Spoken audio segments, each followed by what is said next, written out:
So I'm first make a disclaimer. This idea of the happiest man in the world is the biggest joke in the world.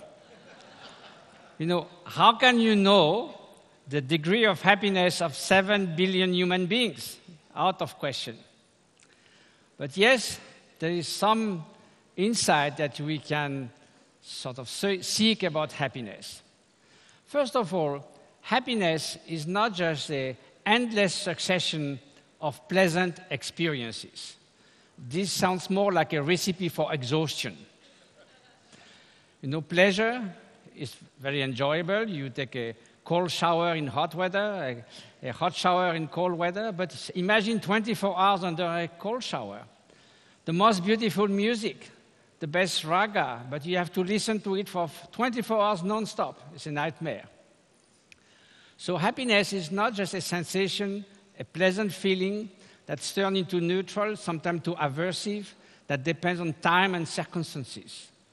It's an exceptionally healthy way of being that comes through a cluster of fundamental human qualities, like inner freedom, not to be the slave of your own emotion and thoughts, inner strength, that you know that you have the inner resources to deal with the ups and downs of life, and above all, altruistic love and compassion.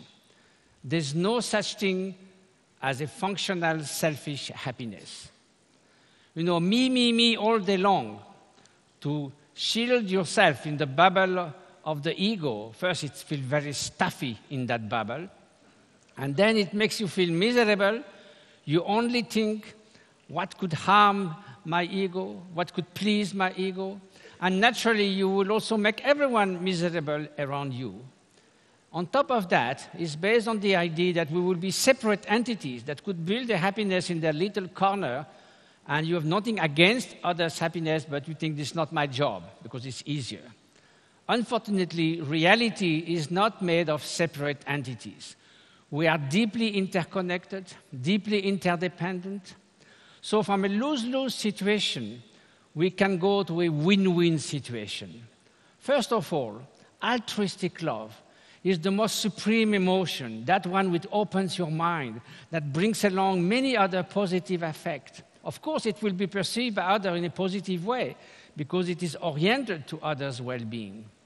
So it is the best way to accomplish the twofold accomplishment of your own well-being and that of others.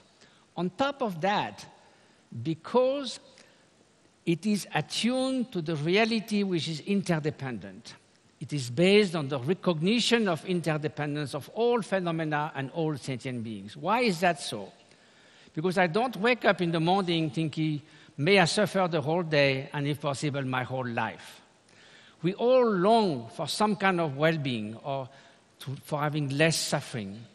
And then in myself, I value that. I'm concerned by that.